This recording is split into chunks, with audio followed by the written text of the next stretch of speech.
سبحانك لا علم لنا إلا ما علمتنا إنك أنت العليم الحكيم. الحمد لله نحمده ونستعينه ونستغفره ونؤمن به ونتوكل عليه ونعوذ بالله من شرور أنفسنا ومن سيئات أعمالنا. من يهده الله فلا مضل له ومن يضلله فلا هادي له ونشهد أن لا إله إلا الله ونشهد أن محمدا عبده ورسوله وسلام والصلاة على محمد وعلى آله وأصحابه أجمعين وعلى من تبعهم بإحسان من الأئمة والهداة والدعاة والأتقياء والصالحين وعلى من سلك سبيلهم إلى يوم الدين. أما بعد فأعوذ بالله من الشيطان الرجيم. بسم الله الرحمن الرحيم. السلام علیکم ورحمۃ اللہ وبرکاتہ. آج انشاءاللہ العزیز ہم 10واں پارہ دہرائیں گے اور اللہ سبحانہ تعالیٰ سے دعا ہے کہ اللہ سبحانہ تعالیٰ ہمیں توفیق دیں کہ ہم بہترین عمل کر سکیں، بہترین طریقے سے سیکھ سکیں، اور جو بھی ہم علم حاصل کریں اللہ سبحانہ تعالیٰ ہمارے لیے اس کو پختہ کریں. ایسا نہ ہو کہ ہم سیکھیں اور پھر ہم غلطی کرنے والے ہوں. تو اللہ سبحانہ تعالیٰ ہمیں اپنی پناہ میں رکھیں. ہم ہمیشہ اللہ سے دعا کرتے ہیں اهدنا الصراط المستقیم صراط الذین انعمت علیہم غیر المغضوب علیہم ولا الضالین.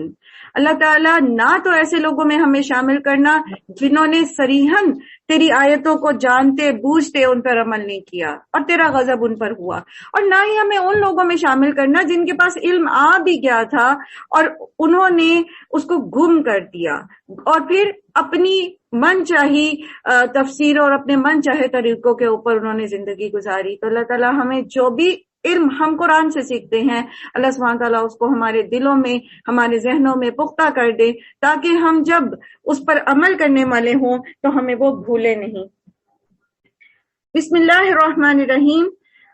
سورہ انفال ہم پڑھ رہے ہیں اور یہاں پر ہم غزوہ بدر کے واقعات پڑھ رہے تھے اور سورہ انفال کا آغاز جہاں سے ہوا تھا وہی موضوع یہاں پر ہمارے سامنے ہے. اعوذ باللہ من الشیطان الرجیم. وَاعْلَمُوا أَنَّمَا غَنِمْتُم مِّن شَيْءٍ فَأَنَّ لِلَّهِ خُمُسَهُ وَلِلرَّسُولِ وَلِذِي الْقُرْبَى وَالْيَتَامَى وَالْمَسَاكِينِ وَابْنِ السَّبِيلِ إِن كُنتُمْ آمَنتُم بِاللَّهِ وَمَا أَنزَلْنَا عَلَى عَبْدِنَا يَوْمَ الْفُرْقَانِ يَوْمَ الْتَقَى الْجَمْعَانِ وَاللَّهُ عَلَى كُلِّ شَيْءٍ قَدِيرٌ. اور تمہیں معلوم ہو کہ جو کچھ مال غنیمت تم نے حاصل کیا ہے اس کا 5واں حصہ اللہ اور اس کے رسول اور رشتہ داروں اور یتیموں اور مسکینوں اور مسافروں کے لیے ہے. اللہ کے لیے جو حصہ ہوگا مال غنیمت کا اللہ اور اس کے رسول کے لیے مال غنیمت کے 5 حصے کیے جائیں گے اور پھر ان 5 حصوں میں سے ایک حصہ یعنی 5واں حصہ اللہ اور اس کے رسول کے لیے نکال دیا جائے گا. اللہ کے لیے یعنی اس کے دین کے کاموں میں لگانے کے لیے اور رسول صلی اللہ علیہ وآلہ وسلم کے لیے وہ ان کی ثوابدید پر ہے، وہ جہاں اس کو خرچ کرنا چاہیں، اور پھر اس میں بیت المال میں یہ ڈال دیا جاتا ہے اور وہاں سے پھر مسکینوں اور مسافروں اور یتیموں کے لیے اس میں سے خرچ کیا جاتا ہے. اگر تم ایمان لائے ہو اللہ پر اور اس چیز پر جو فیصلے کا روز کون سا تھا؟ غزوہ بدر کا، یعنی دونوں فوجوں کی مٹ بھیڑ کے دن ہم نے اپنے بندے پر نازل کی تھی. تو یہ حصہ بخوشی ادا کرو، اللہ ہر چیز پر قادر ہے. بات دراصل یہ ہے کہ دور جاہلیت میں جس کے ہاتھ جو لگتا تھا وہ اس کو لے لیتا تھا، جبکہ اسلام نے پھر اس کی زبردست تقسیم کی تاکہ لڑتے وقت لوگ مال غنیمت کے لیے نہ لڑیں بلکہ دین کی سربلندی کے لیے لڑیں. اور یہ تو انہیں پتہ ہی ہو کہ ہم کچھ مال وہاں سے میدان سے اٹھاتے ہیں یا نہیں اٹھاتے، بہرحال ہمارا حصہ ہمیں مل جائے گا. اور پچھلی شریعتوں میں مال غنیمت ٹوٹلی جیسے پہلے بھی میں نے عرض کیا تھا کہ وہ لوگ استعمال نہیں کر سکتے تھے بلکہ اس کو ایک جگہ رکھ دیا جاتا تھا اور آسمان سے آگ آ کر اس کو کھا جاتی تھی. یاد کرو وہ وقت جبکہ تم وادی کے اس جانب تھے اور وہ یعنی کفار مکہ دوسری جانب پڑاؤ ڈالے ہوئے تھے، اور قافلہ تم سے نیچے ساحل کی طرف تھا۔ اگر کہیں تم پہلے سے تمہارے ان کے درمیان مقابلے کی قرارداد ہو چکی ہوتی تو تم ضرور اس موقع سے پہلو تہی کر جاتے، لیکن جو کچھ پیش آیا اس لیے تھا کہ جس بات کا فیصلہ اللہ کر چکا تھا اسے ظہور میں لے آئے، تاکہ جسے ہلاک ہونا ہے وہ دلیل روشن کے ساتھ ہلاک ہو، اور جسے زندہ رہنا ہے وہ دلیل روشن کے ساتھ زندہ رہے۔ یعنی یہ ثابت ہو جائے کہ جو زندہ ہے اسے ہی زندہ رہنا چاہیے تھا، اور جو ہلاک ہوا اسے ہی ہلاک ہونا چاہیے تھا۔ اور یہاں زندہ رہنے والے اور ہلاک ہونے والے سے مراد افراد نہیں بلکہ اسلام اور جاہلیت ہے، یعنی جاہلیت کو مٹنا چاہیے تھا اس لیے اللہ نے اس کو مٹا دیا، اور اسلام کو زندہ رہنا چاہیے تھا اس لیے اللہ تعالیٰ نے اس کو زندہ رکھا۔ اور یہ موقع اللہ سبحانہ و تعالیٰ نے خود ارینج کیا۔ وہاں پر مسلمان کافروں سے جنگ کے لیے نہیں نکلے تھے، وہ تو قافلے کے لیے نکلے تھے، لیکن اللہ سبحانہ و تعالیٰ نے ان سے ایک بڑا کام لینا تھا۔ ہماری زندگی میں بھی بسا اوقات اچانک کوئی ایسی تبدیلی یا سچویشن آ جاتی ہے کہ ہمیں سمجھ نہیں آتی کہ ہم تو یہ کام نہیں کرنے نکلے تھے، اب ہمیں یہ کام کیوں کرنا پڑ رہا ہے۔ تو یاد رکھیے اسے اللہ سبحانہ و تعالیٰ کی مصلحت سمجھا کریں، اور اللہ سے دعا کیا کیجیے کہ اللہ تعالیٰ جس سچویشن میں بھی آپ نے ہمیں رکھا ہے آپ ہمیں یہ سکھا دیں جو آپ ہمیں اس سے سکھانا چاہتے ہیں، کیونکہ اللہ سبحانہ و تعالیٰ کا کوئی بھی کام ہیپزیڈلی یا خام خواہ کا عبث نہیں ہوتا، اس کے ہر معاملے میں ہر کام میں حکمتیں ہوتی ہیں۔ تو ہمیں اللہ سے دعا کرنی چاہیے کہ اللہ سبحانہ و تعالیٰ ہمیں وہ حکمتیں سکھا دیں جو اس سچویشن میں وہ ہمیں سکھانا چاہتے ہیں۔ یقیناً اللہ سننے والا اور جاننے والا ہے، اور یاد کرو وہ وقت جبکہ اے نبی صلی اللہ علیہ وآلہ وسلم اللہ ان کو آپ کے خواب میں تھوڑا دکھا رہا تھا، اگر کہیں وہ آپ کو ان کی تعداد زیادہ دکھا دیتا، یعنی تم لوگوں کو ان کی تعداد زیادہ دکھا دیتا تو تم ضرور ہمت ہار جاتے اور لڑائی کے معاملے میں جھگڑا شروع کر دیتے۔ وہ جو ایک چھوٹی سی اونٹ بھی آئی تھی نا ان کے اوپر، تو اللہ سبحانہ تعالیٰ نے ان کو ان کی نظروں کے سامنے دشمنوں کو کم دکھایا تاکہ یہ بزدل نہ ہوں اور لڑائی کے معاملے میں جھگڑا شروع کر دیتے، لیکن اللہ ہی نے اس سے تمہیں بچایا، یقیناً وہ سینوں کے حال جاننے والا ہے۔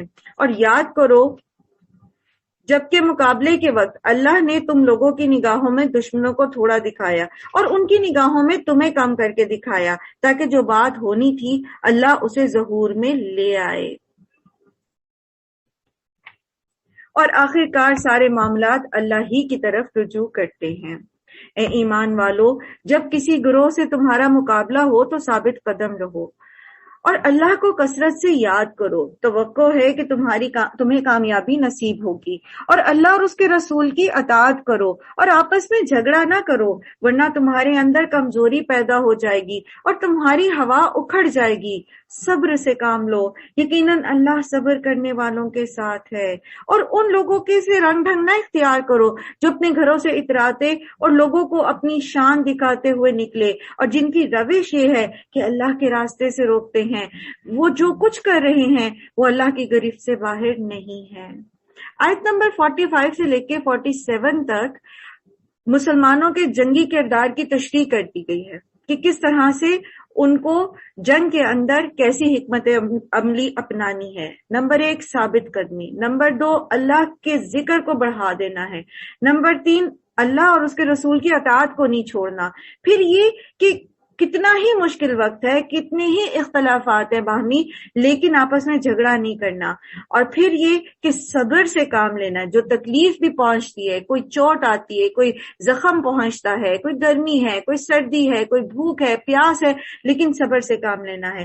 اور پھر یہ کہ نان مسلمز کے جیسے رنگ ڈھنگ اختیار نہیں کرنے، ان کے جیسے طریقے اختیار نہیں کرنے کہ اگر مارنے پر آئے ہیں تو نہیں دیکھ رہے کہ معصوم بچہ ہے، نہیں دیکھ رہے کہ مسجدوں میں پڑھنے والے نمازی ہیں، بلکہ جنگ کے جو اصول اللہ کے رسول صلی اللہ علیہ وسلم نے ہمیں دیے ہیں اس میں معبد کے اندر جو لوگ چلے جاتے ہیں، کسی بھی عبادت گاہ کے اندر، خواہ وہ ہندوؤں کے مندر ہیں، خواہ وہ عیسائیوں کے گرجے ہیں، خواہ وہ جو ہے وہ سینیگال ہے ان کے یہودیوں کے،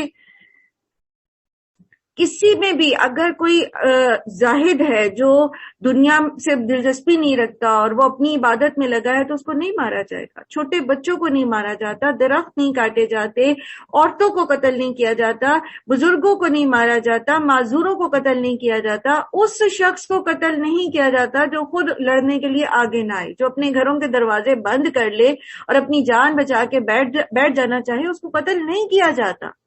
تو یہ کس کا طریقہ ہے کہ اس طرح سے جا کے بلا وجہ مارکیٹوں میں دھماکے کر دینا؟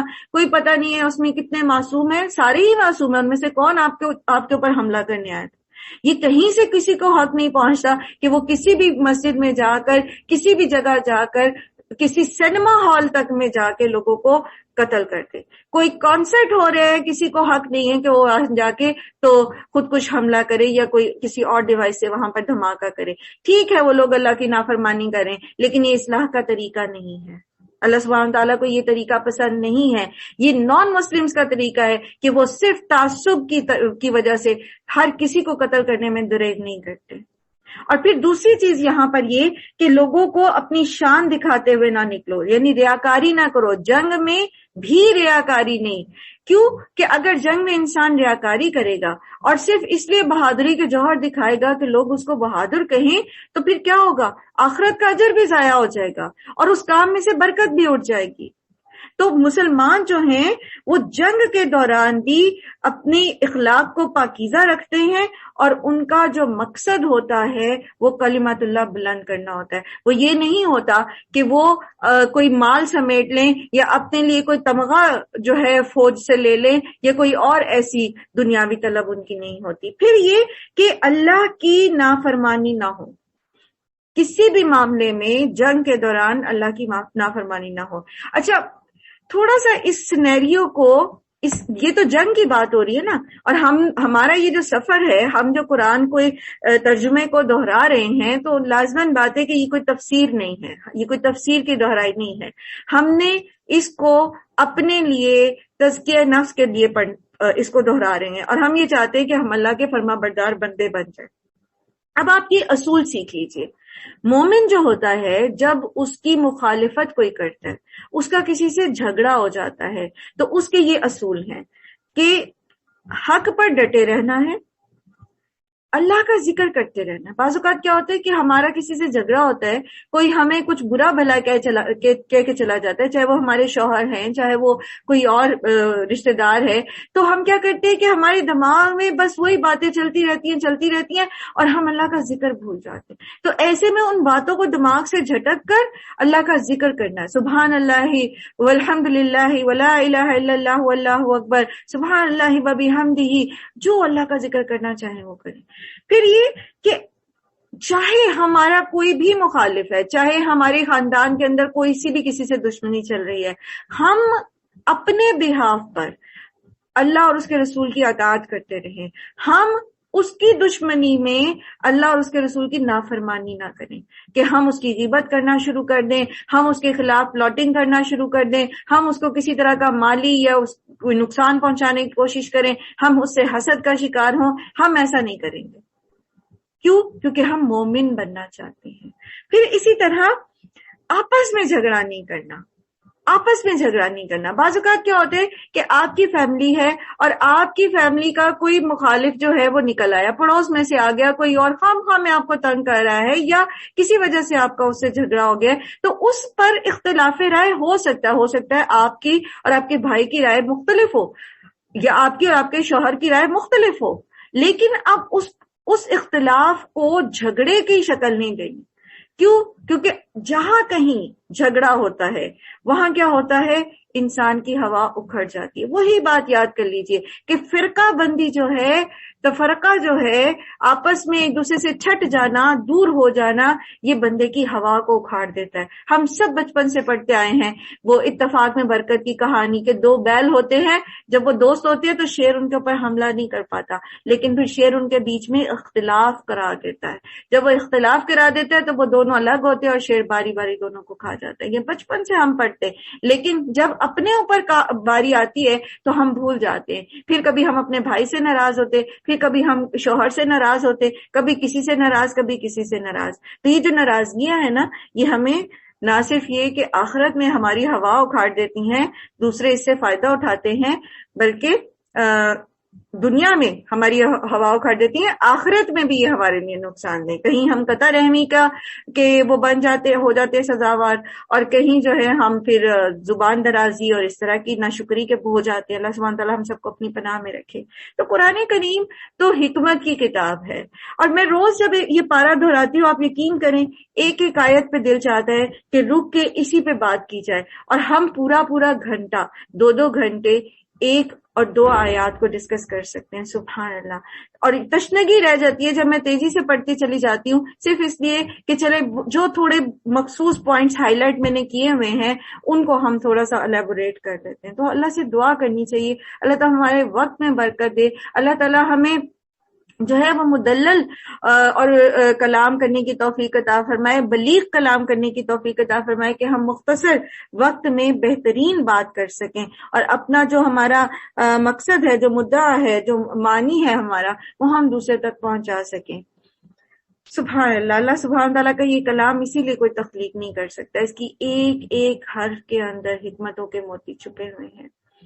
وَإِذْ زَيَّنَّا لَهُمُ الشَّيْطَانُ أَعْمَالَهُمْ وَقَالَ لَا غَالِبَ لَكُمُ الْيَوْمَ مِنَ النَّاسِ، اور ذرا خیال کرو اس وقت کا جب کہ شیطان نے ان لوگوں کے کرتوت ان کی نگاہوں کے سامنے خوشنما بنا کر دکھائے تھے، اور ان سے کہا تھا کہ آج کوئی تم پر غالب نہیں آ سکتا۔ یہ شیطان جو ہے نا، یہ جب آپس میں مشورہ کر رہے تھے ابو جہل اور دوسرے سردار بیٹھ کے مدینہ پر حملہ کرنے کے لیے، تو یہ سراقہ بن مالک جو ایک قبیلے کا سردار تھا، اس کی شکل میں، باقاعدہ انسان کی شکل میں آ کے ان کے بیچ میں بیٹھا اور ان کو مشورے دیے، اور ان کو ہمت دلائی کہ تم ضرور جاؤ اور مسلمانوں کو جو ہے نا وہ ختم کر دو۔ اس وقت تو اس نے یہ کیا، لیکن پھر کیا ہوا، جب دونوں گروہ آمنے سامنے ہوئے تو یہ الٹے پاؤں پھر گیا اور کہنے لگا کہ میرا تمہارا ساتھ نہیں ہے، میں وہ کچھ دیکھ رہا ہوں جو تم لوگ نہیں دیکھتے۔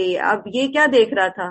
یہ فرشتے دیکھ رہا تھا، وہ جو پرے کے پرے اتر رہے تھے نا فرشتوں کے، تو یہ دیکھ رہا تھا ان کو، اور کہتے ہیں مجھے اللہ سے ڈر لگتا ہے، انی اخاف اللہ، اور اللہ بڑی سزا دینے والا ہے۔ دیکھیں یہ شیطان جانتا تھا، ڈر لگتا ہے نا، مجھے بڑا خوف آتا ہے یہ سوچ کے، وہ جانتا تھا کہ اللہ کی سزا بڑی سخت ہے، لیکن عمل کبھی بھی نہیں کیا، اس نے کر ہی نہیں پایا۔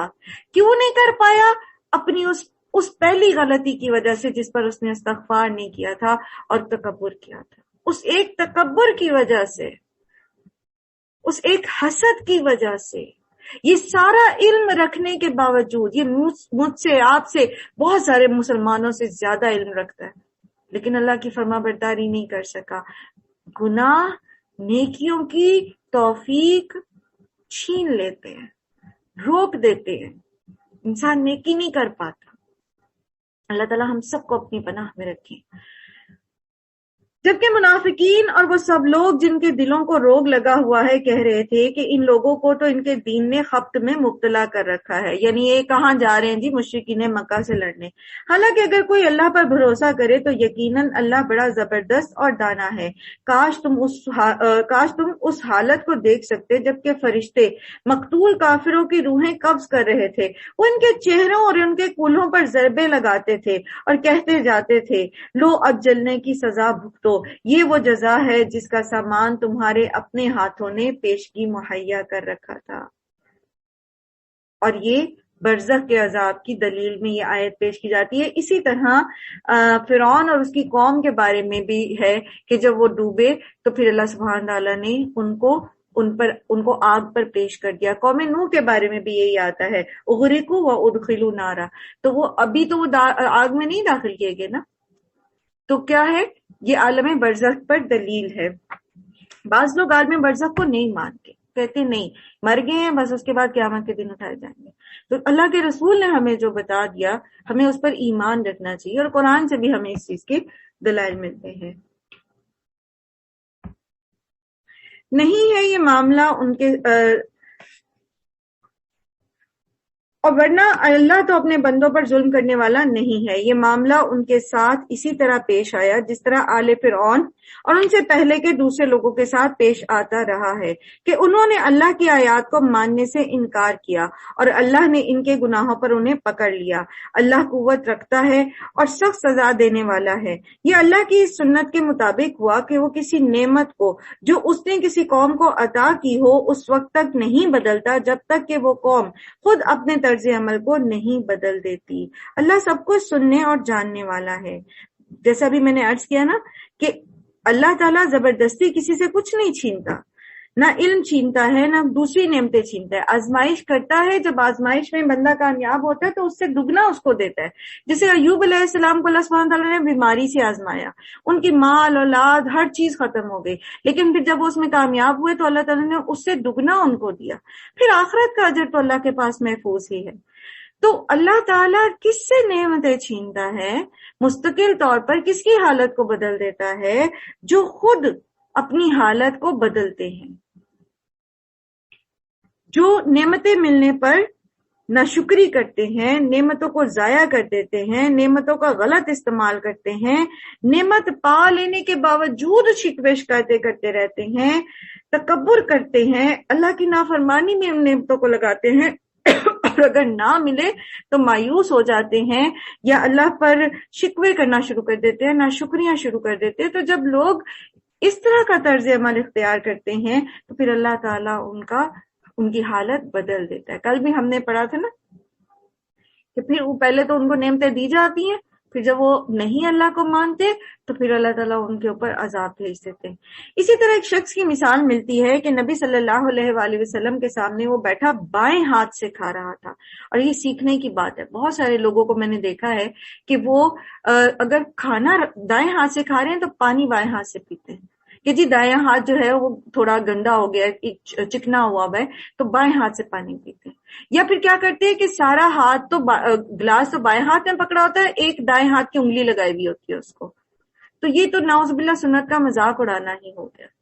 اتنا ہی اگر چکنائی اور چیزوں کا ہو خیال تو بندہ پاس ٹشو رکھ لے، ٹشو کے ساتھ گلاس کو پکڑ لے، لیکن یاد رکھیے بائیں ہاتھ سے کھانا پینا منع ہے۔ اس شخص کو اللہ کے رسول صلی اللہ علیہ وسلم نے فرمایا کہ دائیں ہاتھ سے کھاؤ، تو اس نے بڑا ایک طرح سے نخوت سے جواب دیا کہ میں بائیں ہاتھ سے نہیں کھا سکتا، یعنی مجھے عادت نہیں، دائیں ہاتھ سے نہیں کھا سکتا۔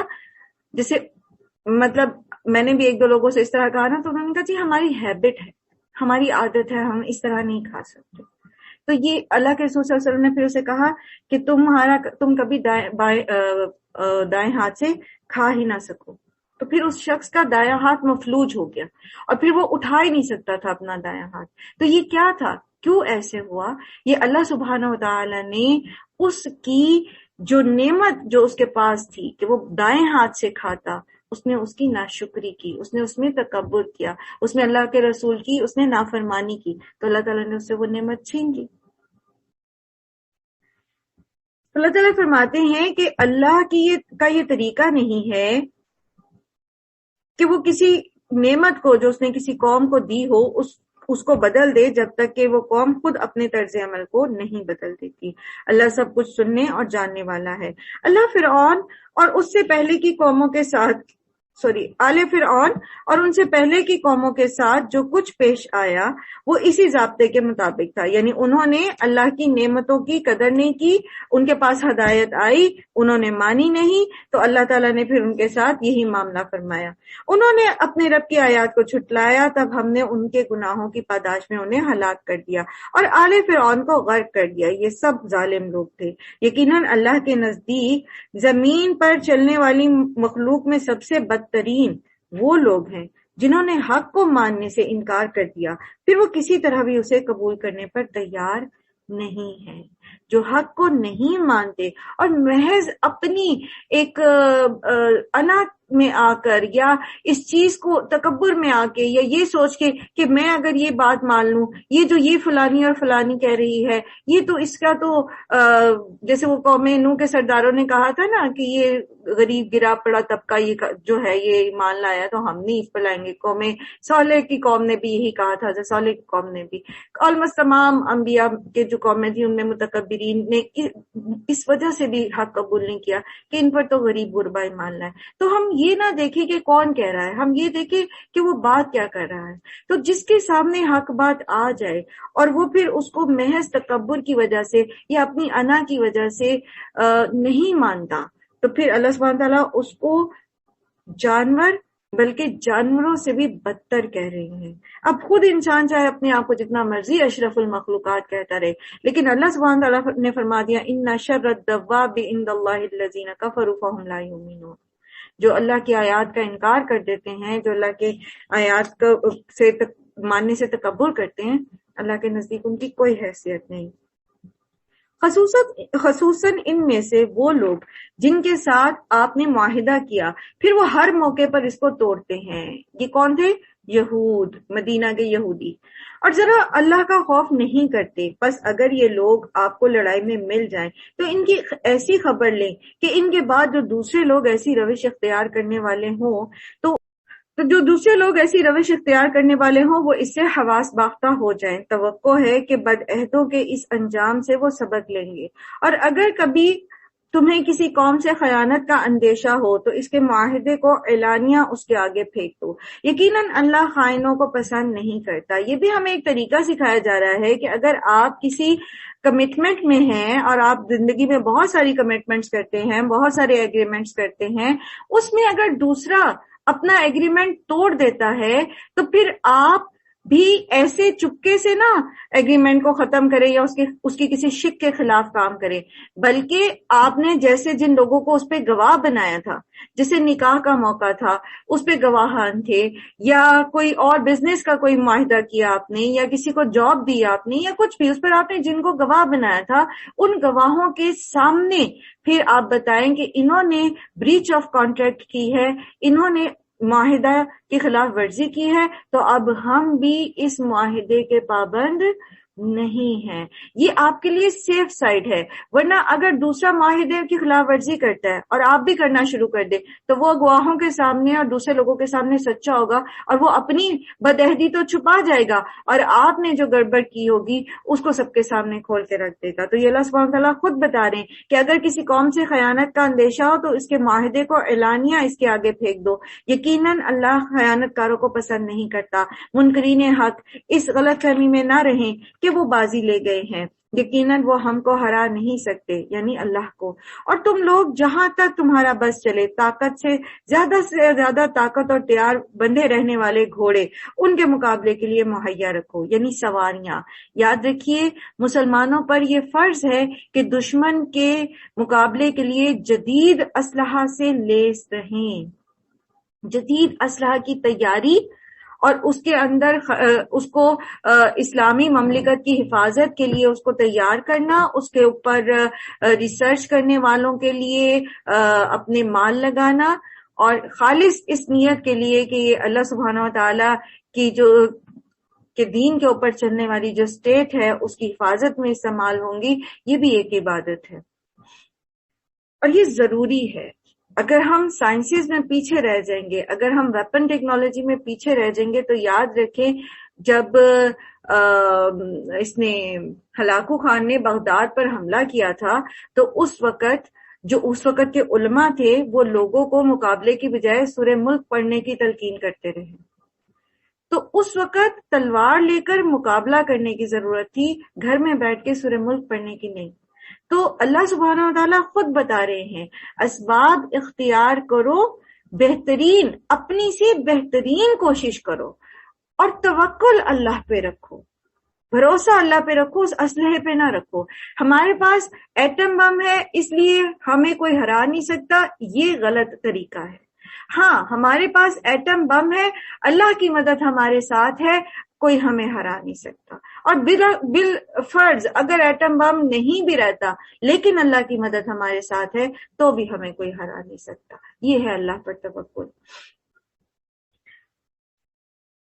تو تم ان کے مقابلے کے لیے گھوڑے مہیا رکھو تاکہ اس کے ذریعے سے اللہ کے اور اپنے دشمنوں کو اور ان دوسرے دشمنوں کو خوفزدہ کرو جنہیں تم نہیں جانتے مگر اللہ جانتا ہے. اسی لیے یہ جو پریڈ کی جاتی ہے نا، یہ جو 23 مارچ پر ہوتا ہے اور اس میں اسلحے کی نمائش کی جاتی ہے، یہ بیسکلی دشمن کو تھریٹ دینے کے لیے ہوتی ہے، یہ ہماری انجوائمنٹ کے لیے نہیں ہوتی، کہ دشمن کو پتہ لگ جائے کہ اگر اس کے ارادے اچھے نہیں ہیں، یا وہ جسے ہم دوست سمجھ رہے ہیں اور اندر خانے وہ ہمارے خلاف جو ہے وہ کوئی حملے کی تیاری کر رہا ہے، تو وہ دیکھ لے کہ یہ خالی ہاتھ نہیں بیٹھے گئے۔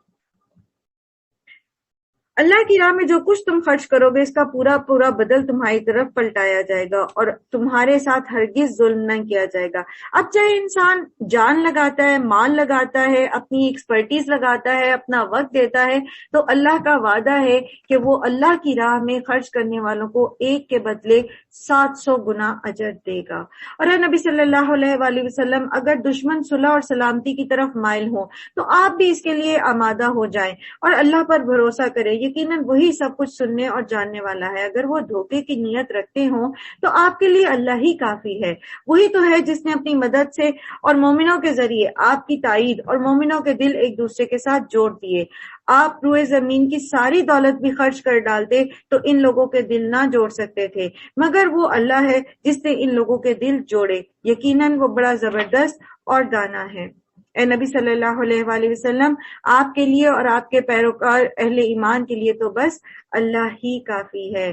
تو بات دراصل یہ ہے کہ صرف اسلحہ ہی کافی نہیں ہوتا، آپس کی محبت بھی ضروری ہے۔ اور محبت کون سی؟ جو اللہ کی خاطر ہو۔ المؤمنون یألف وَيُؤَلِّفُ، مومن محبت کرتا ہے، الفت کرتا ہے، اور اس سے الفت کی جاتی ہے۔ نبی صلی اللہ علیہ وآلہ وسلم نے فرمایا، تم جنت میں داخل نہ ہوں گے جب تک کہ ایمان نہ لاؤ، اور ایمان نہ لاؤ گے جب تک کہ آپس میں محبت نہ کرو، بس تم آپس میں سلام کو عام کرو۔ ابن عباس کی ایک روایت ہے کہ جب اللہ دلوں میں محبت ڈال دیتا ہے تو پھر کوئی چیز انہیں دور نہیں کر سکتی۔ تو اللہ دلوں میں محبت کیسے ڈالتا ہے؟ جب انسان اللہ کی فرما برداری کرتا ہے اور وہ اللہ کی خاطر دین کے کاموں سے اور دین سے محبت رکھتا ہے، تو پھر اللہ سبحانہ تعالیٰ جبرائیل کو بتاتے ہیں، جبرائیل حاملین عرش فرشتوں کو بتاتے ہیں، وہ ساتویں آسمان میں منادی کی جاتی ہے، یہاں تک کہ وہ مقبولیت، وہ محبت جو ہے وہ زمین پہ اتار دی جاتی ہے۔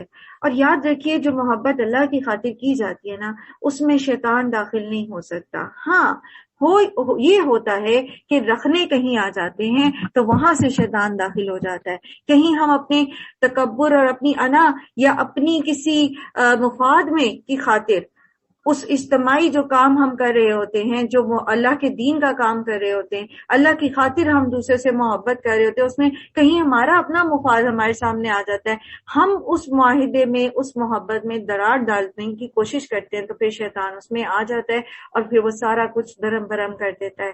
اللہ سبحانہ و تعالی ان دو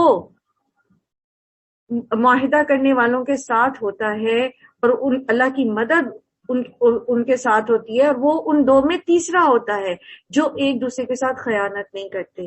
اسے یاد رکھیں، اللہ کی خاطر محبت کرنا اور اللہ کے دین کو فائدہ پہنچانے کے لیے دوسروں کی اچھی بری باتوں پر صبر کرنا، دوسروں کے ساتھ اپنی اختلاف رائے پر صبر کرنا، یہ تمام چیزیں جو ہیں یہ اللہ کی خاطر محبت کو مضبوط کرتی ہیں، اور یہ پھر ہمیں فائدہ یہ دیتی ہیں کہ قیامت کے دن عرش کا سایہ نصیب ہوگا، جس دن کوئی اور سایہ نہیں ہوگا۔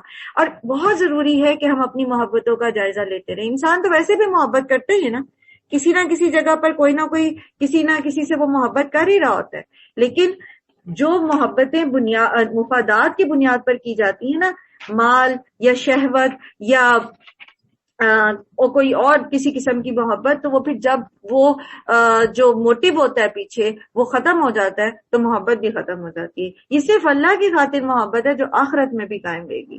دنیا میں اللہ سبحانہ وتعالیٰ قرآن کریم میں ایک جگہ بیان فرماتے ہیں کہ یہ لوگ جو اللہ کو چھوڑ کر دنیا میں ایک دوسرے سے محبت کرتے ہیں اور بتوں سے محبت کرتے ہیں، تو یہ محبتیں ان کی صرف دنیا تک ان کو آپس میں جوڑے ہوئے ہیں، کوئی کمیونٹی لیول پر کوئی کام کر لیں گے یا ایک دوسرے کو فائدہ پہنچا دیں گے، آخرت میں ایک دوسرے کے دشمن بن جائیں گے۔ لیکن جو لوگ اللہ کی خاطر دنیا میں محبت کرتے ہیں نا، قیامت کے دن وہ تب بھی ایک دوسرے سے محبت کرتے ہوں گے۔ کتنا ضروری ہے کہ ہم اپنی محبتوں کا جائزہ لیں، ہم کیوں کس سے محبت کرتے ہیں، اور ہم جس سے اللہ کی خاطر محبت کرتے ہیں تو کیا واقعی خالصتاً وہ اللہ کی خاطر ہے؟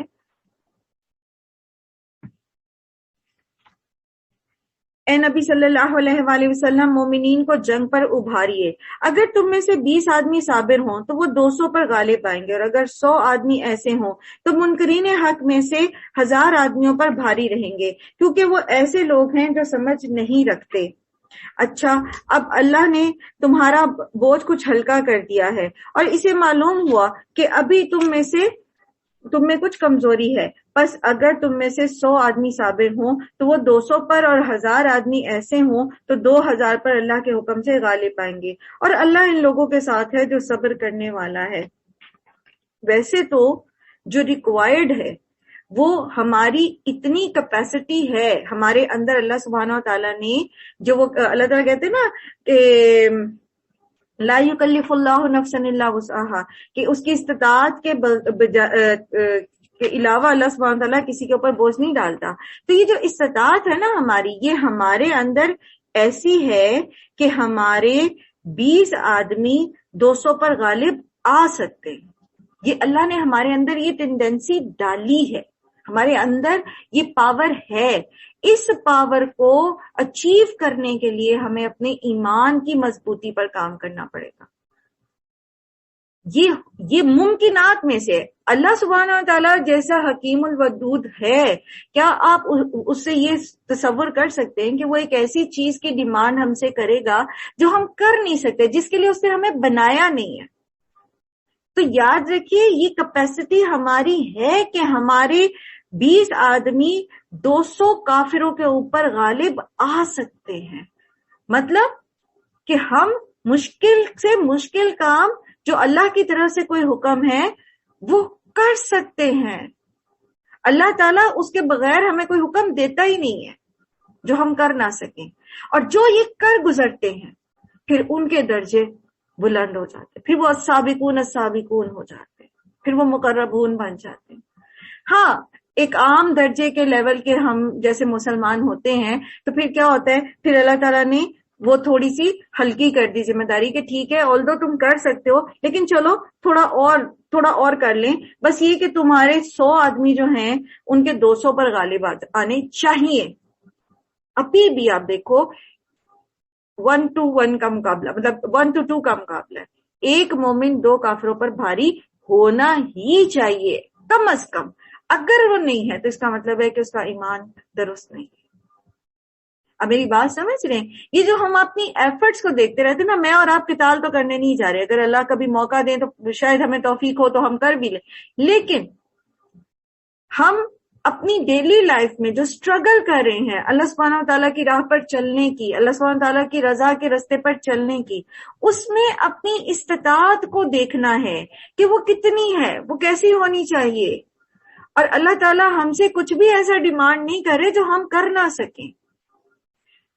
روزے ہیں نا، شدید گرمی کے روزے بھی آتے ہیں، تو اس کا مطلب ہے بندہ رکھ سکتا ہے، کوئی بھی شخص روزہ رکھ کے مرتا نہیں ہے۔ آج تک میں نے نہیں سنا کہ کسی نے روزہ رکھا اور وہ مر گیا جبکہ اس کے کوئی عارضہ لاحق نہیں تھا۔ تو اگر عارضہ لاحق ہے تو اس کے لیے تو اللہ تعالیٰ نے پھر جیسے یہاں اللہ تعالیٰ نے کہہ دیا کہ کمزوری ہے تمہاری تو چلو اتنا مقابلہ کر لو، تو اللہ تعالیٰ کو پتا ہے کہ میں نے بندے میں یہ کمزوری رکھی ہے، تو پھر وہ اس کے ساتھ بندے کو کمپنسیٹ بھی کر دیتا ہے۔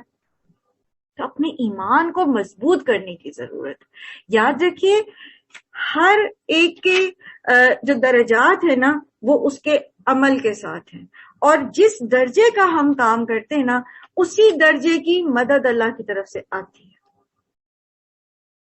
ہم کرنا چاہتے ہیں نا کام، پھر ہم کہتے ہیں ہم سے ہو نہیں رہا، اور اگر ہماری تڑپ سچی ہے، ہم اس کے پیچھے جان لگائے ہوئے ہیں، تو اللہ تعالیٰ کی مدد آ جاتی ہے۔ لیکن ایک ہوتا ہے کہ ٹھیک ہے ہو گیا تو ٹھیک ہے، نہیں ہوا تو کوئی بات نہیں، تو پھر اللہ کی مدد بھی نہیں آتی۔ کسی نبی کے لیے یہ زیبا نہیں ہے کہ اس کے پاس قیدی ہوں جبکہ وہ زمین میں دشمنوں کو اچھی طرح کچل نہ دے۔ تم لوگ دنیا کے فائدے چاہتے ہو، حالانکہ اللہ کے پیش نظر آخرت ہے، اور اللہ غالب اور حکمت والا ہے۔ اگر اللہ نے کا نوشتہ پہلے ہی نہ لکھا جا چکا ہوتا تو جو کچھ تم لوگوں نے لیا ہے اس کی پاداش میں تم کو بڑی سزا دی جاتی۔ بس جو کچھ تم نے مال حاصل کیا ہے اسے کھاؤ کہ وہ حلال اور پاک ہے، اور اللہ سے ڈرتے رہو، یقیناً اللہ درگزر کرنے والا اور رحم فرمانے والا ہے۔ یہ جو سورہ محمد میں اللہ سبحانہ و تعالیٰ نے یہ ارشاد کیا تھا کہ پہلے جب تم اچھے طریقے سے کافروں کو مار چکو تو اس کے بعد پھر یا تو تم ان کو ایسے ہی معاف کر دو یا پھر تم ان سے فدیہ لے لو. تو یہاں پر جو غلطی ہوئی وہ مسلمانوں سے یہ ہوئی کہ جب بدر کے میدان سے کافر بھاگ رہے تھے تو انہوں نے مال غنیمت اکٹھا کرنا شروع کر دیا اور کافروں کو پکڑ کے باندھنا شروع کر دیا اس نیت سے کہ ہم فدیہ لیں گے. لیکن وہ جو کام تھا کہ ان کی گردنیں ماری جاتی اور کفر کی کمر توڑ دی جاتی وہ کرنے میں تھوڑی سی کوتاہی رہ گئی تھی. تو اس کے بارے میں یہاں پر اشارہ ہے. بعض لوگ یہ کہتے ہیں کہ فدیہ جو قیدی بنا کر فدیہ لینے کا حکم نہیں تھا لیکن پھر بھی وہ کام کیا گیا. تو اللہ اور کے رسول صلی اللہ علیہ وسلم اور ان کے صحابہ کوئی بھی ایسا کام نہیں کر سکتے تھے جس کا اللہ تعالیٰ نے انہیں حکم نہ دیا ہو. ہاں یہ جو عام مسلمان میدان جنگ میں تھے ان سے یہ کوتاہی ہوئی تو اس کی وجہ سے پھر اللہ تعالیٰ فرماتے ہیں کہ تمہارے لیے جو ہے یہ اگر پہلے سے ہی طے نہ کیا جا چکا ہوتا تو جو کچھ تم لوگوں نے لیا ہے اس کی پاداش میں تم کو سزا دی جاتی. بس جو کچھ تم نے اب مال حاصل کیا ہے اسے کھاؤ کہ وہ حلال اور پاک ہے اور اللہ سے ڈرتے رہو. یقیناً اللہ درگزر کرنے والا اور رحم فرمانے والا ہے. اے نبی صلی اللہ علیہ وآلہ وسلم آپ لوگوں کے قبضے میں جو قیدی ہیں ان سے کہیے کہ اگر اللہ کو معلوم ہوا کہ تمہارے دلوں میں کچھ خیر ہے تو وہ تمہیں اس سے بڑھ چڑھ کر دے گا جو تم سے لیا گیا ہے اور تمہاری خطائیں معاف کر دے گا. اللہ درگزر کرنے والا اور رحم فرمانے والا ہے. لیکن اگر وہ آپ کے ساتھ خیانت کا ارادہ رکھتے ہیں تو اس سے پہلے وہ اللہ کے ساتھ بھی خیانت کر چکے ہیں. اللہ کے ساتھ کیا خیانت کی انہوں نے؟ اللہ کو معبود بھی مانتے تھے اور ساتھ میں اس کی عبادت میں خیانت بھی کرتے تھے. تو وہ تو اللہ کے ساتھ خیانت کر چکے تو پھر بندوں کے ساتھ خیانت ان کے لیے کیا معنی رکھتی ہے؟ چنانچہ اسی کی سزا اللہ نے ان کو دی کہ وہ آپ کے قابو میں آ گئے. اللہ سب کچھ جانتا اور حکیم ہے. جن لوگوں نے ایمان قبول کیا اور ہجرت کی اور اللہ کی راہ میں اپنی جانیں لڑائیں اور اپنے مال کھپائے اور جن لوگوں نے ہجرت کرنے والوں کو جگہ دی اور ان کی مدد کی وہی دراصل ایک دوسرے کے دوست ہیں. رہے وہ لوگ جو ایمان تو لے آئے مگر ہجرت کر کے دارالسلام میں نہیں آئے تو ان سے تمہاری ولایت کا کوئی تعلق نہیں ہے جب تک کہ وہ ہجرت کر کے نہ آ جائیں. ولایت کا لفظ دراصل عربی زبان میں حمایت، نصرت، مددگاری، پشتبانی، دوستی، قرابت، سرپرستی اور اسی قسم کے مختلف معنوں میں استعمال ہوتا ہے. تو اس آیت کے سیاق و سباق میں ہمیں یہ پتہ چلتا ہے کہ اس سے مراد وہ رشتہ ہے جو ایک اسلامی ریاست کا اپنے شہریوں سے یا ایک اسلامی ریاست کے شہریوں کا آپس میں ہوتا ہے.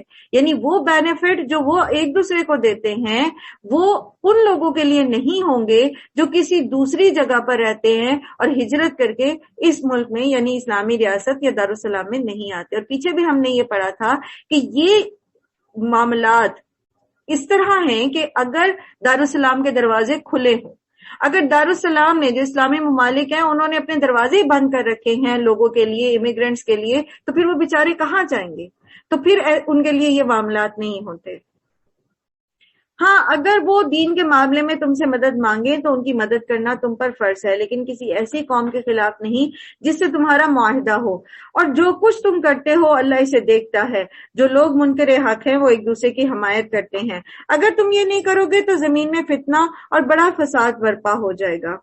جو لوگ ایمان لائے اور انہوں نے اللہ کی راہ میں گھر بار چھوڑے اور جد و جہد کی اور جنہوں نے پناہ دی وہ مدد کی اور وہی سچے مومن ہیں. یاد رکھیے کہ اللہ سبحانہ و تعالیٰ کے دین میں دو کریکٹر ہوتے ہیں. ایک وہ جو جنہیں مدد کی ضرورت ہوتی ہے جیسے یہاں پر مہاجر ہیں، اور ایک وہ جو مدد کرتے ہیں. یا تو ہم مدد کرنے والے بن جائیں یا پھر یہ کہ اگر ہمیں مدد کی ضرورت ہے تو دوسرے ہماری مدد کریں. دین کی راہ میں سٹیبلٹی کے لیے معاشرتی طور پر، معاشی طور پر، کہیں پر بھی مورل سپورٹ کی ضرورت ہے. ہمیں کیا بننا ہے؟ انصار بن کے رہنا ہے. ہمیں کوشش یہ کرنی ہے کہ لوگوں کو سپورٹ کریں. ان کو ہم امر بالمعروف کا نعرے تو لگاتے ہیں نا، تو وہ امر بالمعروف کو پھر ہم سمجھنے والے بھی بنیں کہ وہ کیا ہے اور اس میں کیا ہوتا ہے. تعاونوا علی البر، تعاون کرنا ان کے ساتھ. پھر ہجرت جو ہے وہ اللہ کی نافرمانی کو چھوڑ کر اللہ کی فرما برداری کی طرف آنا بھی ہے. تو یہ جو ہجرت ہے اس میں کتنی زیادہ سپورٹ کی ضرورت ہوتی ہے، خاص طور پر مورل سپورٹ کی، یا بعض اوقات مالی مدد کی بھی ضرورت ہوتی ہے، کیونکہ ہم میں سے کوئی جو ہے اس کو پتہ چلتا ہے کہ یہ فلاں جو میرا کمائی کا ذریعہ ہے یہ تو حرام ہے، اور وہ چھوڑ دیتا ہے، تو پھر کیا ہوتا ہے؟ پھر اس کو مالی تنگی ہوتی ہے۔ تو ایسے میں ہمیں انصار بننے کی ضرورت ہے کہ ہم ان کی مدد کریں۔ اللہ تعالیٰ فرماتے ہیں اولئک هم المؤمنون حقا، پیچھے بھی ہم نے سورہ انفال کے شروع میں بھی پڑھا تھا نا کہ اصل حق سچے مومن کون ہیں؟ جو قرآن کی آیات سنتے تو ان کے دل لرز جاتے ہیں، اور وہ اللہ کی آیات جو ہیں ان میں غور و فکر کرنے والے ہوتے ہیں، اور ان کا ایمان جب ان پہ آیات پڑھی جاتی ہیں تو ان کا ایمان بڑھ جاتا ہے۔ تو یہ سب چیزیں کرنے میں ساتھ ساتھ پھر جو ہجرت کرتے ہیں، جو انصار ہیں، جو مددگار ہیں، وہ بھی کون ہیں؟ سچے مسلمان۔ یعنی سچے مسلمان کی صفات ہم سیکھ رہے تھے نا کہ ہم سچا مسلمان بنے، تو پھر ہمیں بھی یا تو مہاجر ہونا ہے کہ اللہ کی خاطر ہم اپنی من پسند چیز کو چھوڑ کر اللہ کی فرما برداری کے راستے پہ چل پڑیں، اور اگر خدا نہ خواستہ کوئی ایسا معاملہ درپیش ہے کہ ہمیں کسی جگہ پر اللہ کے فرمودات پر عمل کرنے کے اوپر جبرن ہمیں روکا جا رہا ہے، تو پھر اللہ سے کوشش کی دعائیں کرنی چاہیے کہ اللہ تعالیٰ ہمارے لیے وہ موقع بنا دے، وہ جگہ دکھا دے ہمیں جہاں ہم اللہ کی فرما برداری کر سکیں۔ اور پھر یہ کہ اگر ہمارا واسطہ کسی سے پڑتا ہے ایسی جگہ پر جہاں کسی کو ہماری مدد کی ضرورت ہے، تو پھر ہمیں انصار بننا ہے، تاکہ پھر ہم کیا ہو سکیں؟ مؤمنون حقا ہو سکیں۔ لہم مغفرۃ و رزق کریم، انہی کے لیے بخشش ہے اور رزق کریم ہے۔ اور وہ لوگ جو بعد میں ایمان لائے اور ہجرت کر کے آگے اور تمہارے ساتھ مل کر جد و جہد کرنے لگے، وہ بھی تم ہی میں شامل ہیں، مگر اللہ کی کتاب میں خون کا رشتہ ایک دوسرے کے لیے کہ زیادہ حقدار ہے، یقیناً اللہ ہر چیز کو جانتا ہے۔ یہ جو مواخات قائم کی گئی تھی نا، اس میں پھر انصار نے مہاجرین کو اپنی جائیدادوں میں سے حصے دے دیے تھے، آدھا آدھا مال بانٹ لیا تھا۔ تو جب اللہ سبحانہ تعالیٰ نے وارثوں کے حصے بتا دیے اور مال غنیمت مہاجرین کو بھی مل گیا، خاص طور پر جیسے بدر کے بعد، تو وہ کشائش آ گئی ان کے مال میں۔ تو پھر اللہ سبحانہ تعالیٰ فرما رہے ہیں کہ اصل حقدار جو وارث ہیں وہ وہی ہیں جو اللہ نے بتا دیے۔ ہاں دینی بھائی ہیں، ان کی جس طرح مدد کر سکتے ہیں وہ کریں۔ سورۃ توبہ، برات من اللہ ورسولہ الی الذین عاہدتم من المشرکین، اعلان برات ہے اللہ اور اس کے رسول کی طرف سے ان مشرکین کو جن سے تم نے معاہدے کیے تھے۔ اب یہ یہاں سے یہ خطبہ جو شروع ہوگا تو یہ 5ویں رکوع کے آخر تک چلے گا، اور یہ 9 ہجری میں اس وقت نازل ہوا جب نبی صلی اللہ علیہ وآلہ وسلم نے حضرت ابوبکر کو حج کے لیے روانہ کر دیا تھا۔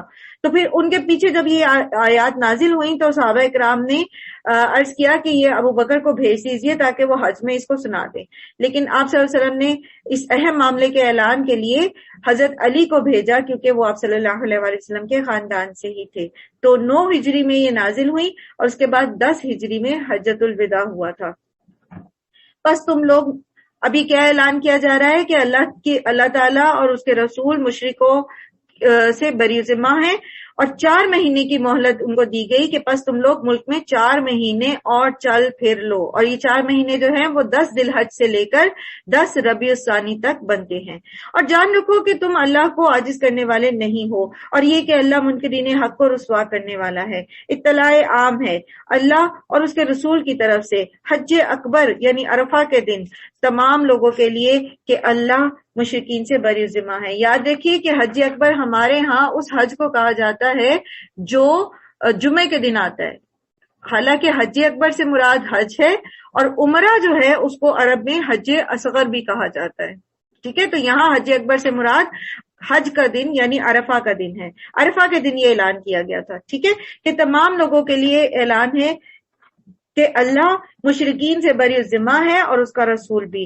اب اگر تم لوگ توبہ کر لو تو تمہارے ہی لیے بہتر ہے، اور جو منہ پھیرتے ہو تو خوب سمجھ لو کہ تم اللہ کو عاجز کرنے والے نہیں ہو۔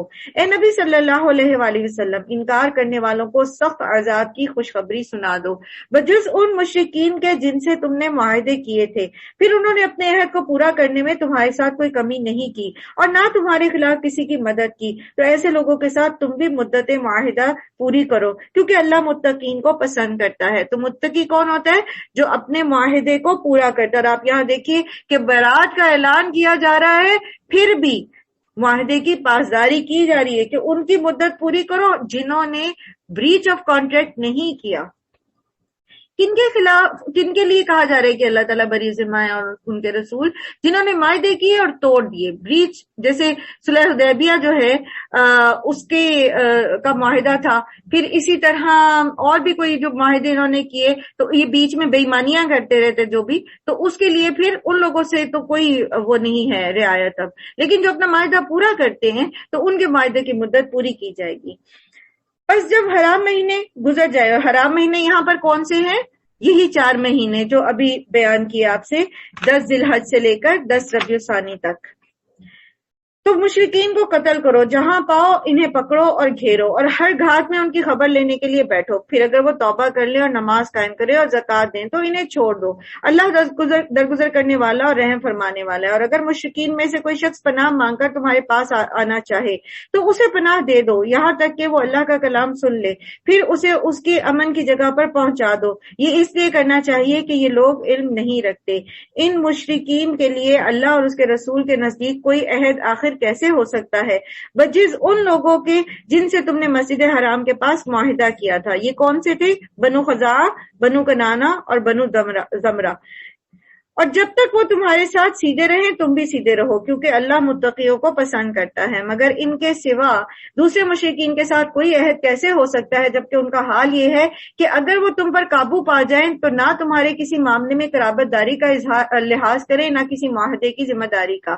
وہ اپنی زبانوں سے تم کو راضی کرنے کی کوشش کرتے ہیں مگر دل ان کے انکاری ہیں، اور ان میں سے اکثر فاسق ہیں۔ انہوں نے اللہ کی آیات کے بدلے تھوڑی سی قیمت قبول کر لی، یعنی دنیاوی فائدے، اور پھر اللہ کی راہ میں سد راہ بن کر کھڑے ہو گئے۔ بہت برے کرتوت تھے جو یہ کرتے رہے ہیں۔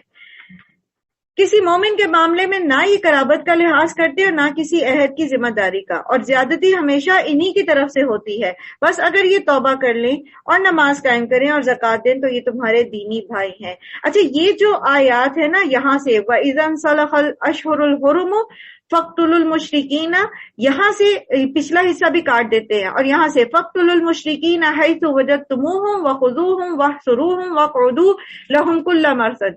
یہاں تک جو ہے یہ آیت لیتے ہیں اور نان مسلمانوں کے خلاف اس کو پروپیگنڈا بناتے ہیں اور کہتے ہیں دیکھیں جی اسلام تو صاف ہی کہتا ہے کہ جہاں مشرک ملے انہیں مارو، قتل کرو اور ان کی گھاٹ میں لگے رہو، تو یہ تو دین جو ہے یہ بڑا ظالمانہ ہے۔ اب آپ نے اس کو پورے کانٹیکسٹ کے ساتھ پڑھا ہے، باقاعدہ مہلت دی گئی، اور پھر مہلت بھی کن لوگوں کو دی گئی؟ جو خود معاہدے توڑنے والے تھے، جو خود اس گھات میں تھے کہ انہیں موقع ملے تو وہ مسلمانوں کو ختم کر دیں۔ تو کسی بھی دین کو آپ اٹھا کے دیکھ لیں، کسی بھی آپ قوم کو اٹھا کے دیکھ لیں، کسی بھی قوم کے آئین کو اٹھا کے دیکھ لیں، کون سے ایسے لوگ ہیں جو یہ کہتے ہوں کہ ٹھیک ہے دشمن تمہاری گھات میں ہے تو تم جا کے اس کے سامنے کھڑے ہو جاؤ کہ وہ تمہیں گولیاں مار دے، وہ تمہیں قتل کر دے، اور پھر بھی تم اس کے اوپر ہاتھ نہ اٹھانا؟ ہے کوئی بھی ایسا؟ یہاں تو اللہ سبحانہ وتعالیٰ نے پہلے 4 مہینے کی مہلت بھی دی سوچنے سمجھنے کے لیے، پھر یہ بھی کہا کہ پھر بھی اگر وہ تمہاری اسلحہ دیکھ کر بھی، تمہاری تلوار دیکھ کر بھی وہ یہ کہہ دیتا ہے کہ میں تمہاری پناہ چاہتا ہوں، تو اس کو پناہ دے دو، پناہ دے دو، اور پھر اس کو دین سکھاؤ، اس کو قرآن سناؤ، اور پھر اس کو اس کی امن کی جگہ چھوڑاؤ تاکہ وہ سوچے سمجھے، کچھ غور و فکر کرے اور شاید اللہ کا بندہ بن جائے۔ تو ہم اب یہ والی جب یہ اس طرح کی کوٹ کرتے ہیں نا، اور ہمارے بچوں کو نہیں پتا ہوتا، ہم کہتے ہیں اچھا یہ قرآن میں دیکھیں ماما یہ تو آیت لکھی ہوئی ہے، اور اللہ تعالیٰ ایسا حکم کیسے دے سکتے ہیں؟ تو کتنا ضروری ہے کہ پھر ہمیں فوراً دیر اینڈ دین پتا ہو، یہ نہیں کہ ہم خود شیکی ہو جائے، اچھا یہ پتہ نہیں کہاں ہے اور پتہ نہیں یہ کیا حکم ہے، نہیں چھوڑو تم ایسے نہیں کہتے، بری بات ہے قرآن کے بارے میں، اللہ کے بارے میں۔ تو بچہ آج کے دور کا بچہ ہے، وہ آپ کی ان باتوں میں نہیں آئے گا، وہ بلکہ متنفر ہو جائے گا کہ پتہ نہیں کیسا دین ہے اسلام کہ یہ معصوم لوگوں کو مارنے کا حکم دیتا ہے۔ پیچھے بھی ہم نے یہ پڑھا ابھی کہ اسلام میں کسی معصوم کو قتل کرنے کی اجازت نہیں ہے، کسی کو بھی، چاہے وہ نان مسلم ہے چاہے مسلم ہے، اگر وہ ہتھیار نہیں اٹھاتا آپ کے اوپر تو اس کو قتل کرنے کی اجازت نہیں، اگر وہ آپ کے خلاف سازشیں نہیں کر رہا۔ یہ تو سازشیں کرے. اللہ تعالیٰ بتاتے ہیں کہ یہ تو کسی عہد کا پاس نہیں رکھیں گے, کسی معاہدے کا پاس نہیں رکھیں گے, کسی قرابت داری کا پاس نہیں رکھیں گے, اور جیسے انہیں موقع ملے گا یہ تمہیں نقصان پہنچانے کی کوشش کریں گے. اور انہوں نے ایسا کیا بھی تھا. ہسٹری میں یہ ان کے پچھلے جو اتنے سالوں کا معاملہ تھا ان کا مسلمانوں سے, اس میں پروف ہو چکا. تو ہمیں پڑھنا چاہیے نا, سمجھنا چاہیے, وہیں اپنے بچے کو کھول کے دکھائے. اس طرح کی اور بھی آیات آتی ہیں لیکن آؤٹ آف کانٹیکسٹ کوٹ کی جاتی ہیں. اپنے بچے کو سورہ توبہ کھول کے دکھائیں, دیکھیں بیٹا یہ اس کا سینیریو تھا اصل میں. تو کوئی بھی اگر کوئی عیسائی ہے تو کیا اس کی حکومت اجازت دے گی ہمیں کہ ہم اس کے خلاف پلاٹنگ کریں, ہم اس کے اوپر حملے کی تیاریاں کرتے رہے اور وہ ہمارے خلاف کچھ نہیں کرے گا؟ یہ تو ہو ہی نہیں سکتا. دین اسلام نے تو پھر بھی بہت زیادہ ریسٹرکشنز رکھی ہیں, جیسے بھی پہلے میں نے عرض کیا کہ کتنی زیادہ اصول ہیں دین کے جنگ کے, لیکن نان مسلم تو ان میں سے کسی چیز کا پاس نہیں کرتے.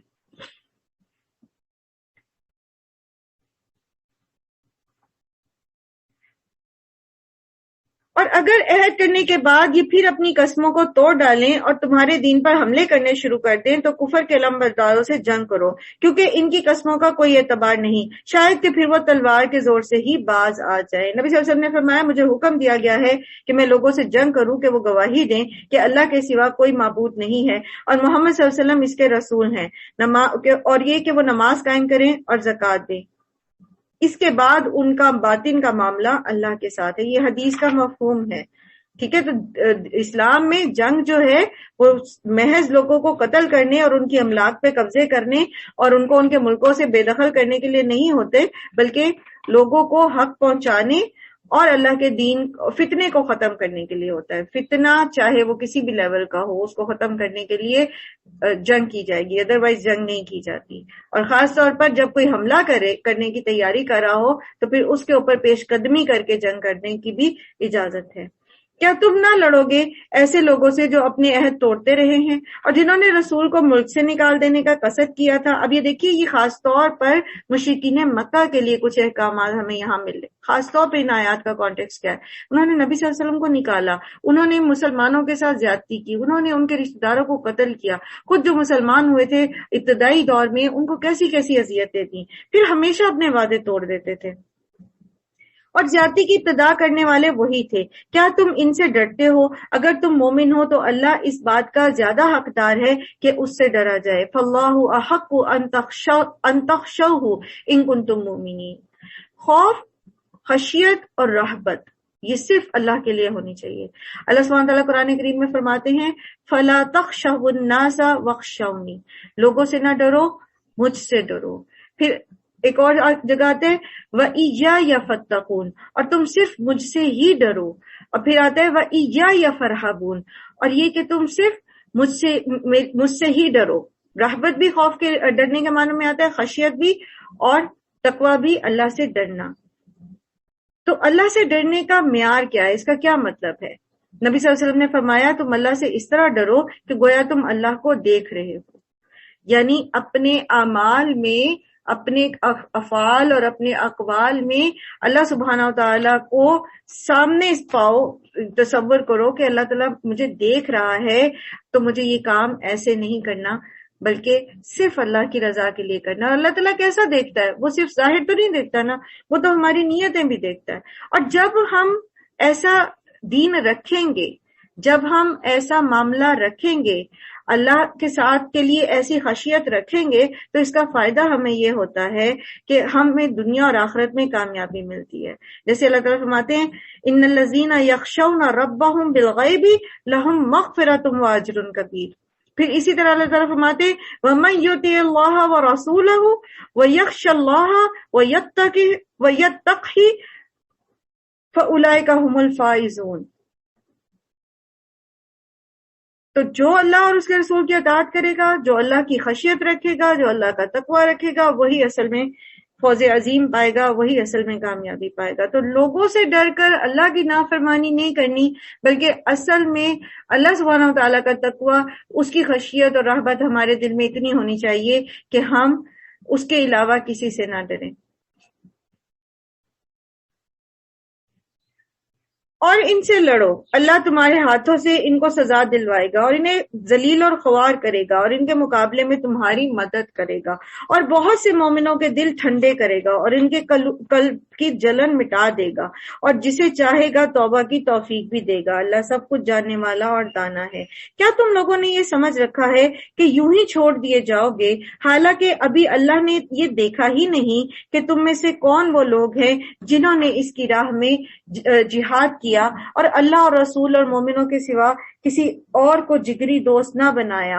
جو کچھ تم کرتے ہو اللہ اس سے باخبر ہے۔ تو پہلے بھی ہم بہت دفعہ یہ پڑھ چکے کہ اللہ سبحانہ وتعالی ہمیں ایسے ہی نہیں چھوڑ دیں گے یا ایسے ہی جنت میں داخل نہیں ہم کر دیے جائیں گے۔ اللہ تعالیٰ کسی نہ کسی آزمائش میں ڈال کر پھر ہمیں جانچیں گے کہ ہم اپنے ان دعووں میں کہ آئی لو اللہ اور میں اللہ تعالیٰ کی فرما بردار ہوں اور لا الہ الا اللہ کہیں گے، تو اللہ تعالیٰ پھر آزما کے دیکھیں گے کہ ہم اپنے اس دعوے میں کتنے سچے ہیں۔ تو وہ آزمائش تو آنی ہی آنی ہے، کبھی مال کی شکل میں آئے گی، کبھی بیماری کی شکل میں آئے گی، کبھی خوف کی شکل میں آئے گی، کبھی نعمت مل کے آئے گی، تو آزمائے تو جائیں گے۔ مشرکین کا یہ کام نہیں ہے کہ وہ اللہ کی مسجدوں کے مجاور اور خادم بنے، حالانکہ وہ اپنے اوپر خود کفر کی شہادت دے رہے ہیں۔ ان کے تو سارے اعمال ضائع ہو گئے اور جہنم میں انہیں ہمیشہ رہنا ہے۔ اللہ کی مسجدوں کے آباد کار تو وہی لوگ ہو سکتے ہیں جو اللہ اور روز آخر کو مانیں اور نماز قائم کریں اور زکوٰۃ دیں اور اللہ کے سوا کسی سے نہ ڈریں۔ انہی سے یہ توقع ہے کہ سیدھی راہ چلیں گے۔ کیا تم لوگوں نے حاجیوں کو پانی پلانے اور مسجد حرام کی مجاوری کرنے کو اس شخص کے کام کے برابر ٹھہرا لیا ہے جو ایمان لایا اللہ پر اور روز آخر پر، اور جس نے اللہ کی راہ میں جہاد کیا، جس نے اللہ کی راہ میں جافشانی کی، وجاہد فی سبیل اللہ کی راہ میں، چاہے وقت لگانا ہو، چاہے اپنی ایکسپرٹیز لگانا ہو، چاہے مال لگانا ہو، چاہے جان لگانی ہو، بہرحال افضل ہے۔ اللہ سبحانہ تعالیٰ فرماتے ہیں کہ مسجدوں کے آباد کار تو وہ ہیں جو یہ سارے کام کرتے ہیں۔ مشرکین جو تھے وہ مسجد حرام کی خدمت کرتے تھے، حاجیوں کو پانی اور ستو پلاتے تھے، کھانے کا انتظام کرتے تھے، ان کے مسجد کی صفائی ستھرائی کا کام کرتے تھے، تو وہ اس چیز کو سمجھتے تھے کہ وہ بہت بڑا کام کر رہے، حالانکہ دوسری طرف وہ مسلمانوں کو مسجد میں نماز پڑھنے سے روکتے تھے، اور جو خود ان کی نماز تھی وہ بھی اللہ کے احکامات کے خلاف تھی۔